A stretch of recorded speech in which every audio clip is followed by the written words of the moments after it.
سەرباری بڕیاردان لە ئەنجامدانی هەڵبژاردننی ئەنجومەنی پارێزگاکانی عێراق لە کەرکووک بەشێک لەلایەنە عەرەبی و تورکمانەکان داوا دەکەن پێش ئەنجامدانی پرۆسەکە پێداچوونەوە بە کۆی لیستی تۆماری دەنگدەرانی کەرکووکدا بکرێت.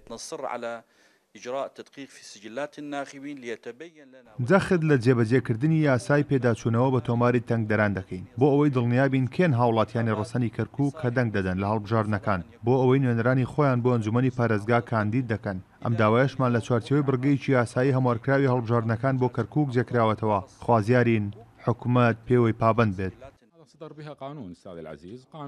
ئێمە پابەندی یاساکە دەبین بۆ ئەنجامدانی پێداچوونەوە بە تۆماری دەنگدەران.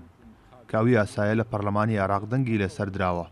ئێمە دەمانەوێت ئەو بڕگەیە بۆ پێداچوونەوە بە تۆماری دەنگدەران دانراوە و خۆی جێبەجێ بکرێت.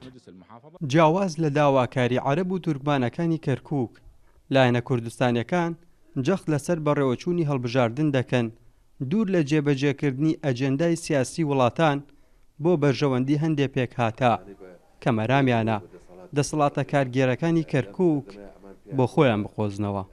ژێر کاریگەری دووەلی ئەقلیمی و هەندێک لایەنی ئەوانە هەوڵە دەندای من بەیانی بۆ پێشوەخت بۆی ئەنجامەکانی هەڵبژاردن چکە هەموو کاتێک هەر ڕاستیەکانەوە بوو کە کورد دەنجی یەکەم بوو لە نیوە زیاترە ئەوان حاڵەتێکە ئیکەن بۆی کە بۆ تەقاسمی سوڵتە لەم شارەیە بەو ئەنجامانە نەبێت کە لە ڕابردوودا بەو شێوەیە بوو کە ڕاستیەکان وابووە. لە دوای پرۆسەی ئازادی عێراقەوە بەشێک لەلایەنە عەرەبی و تورکمانیەکان بە بەردەوامی تەگەرەی جیاوازیان بۆ بەڕێوەچوونی هەڵبژاردننی ئەنجومەنی پارێزگاکان لە کەرکووک دروست کردووە. ئەمەش بۆتە هۆی ئەوەی بە درێژایی 18 ساڵ کەرکووک بێبەش بکرێت لە هەڵبژاردننی ئەنجومەنی پارێزگا. ئاسۆ ئەحمەد، کورسات نیوز، کەرکووک.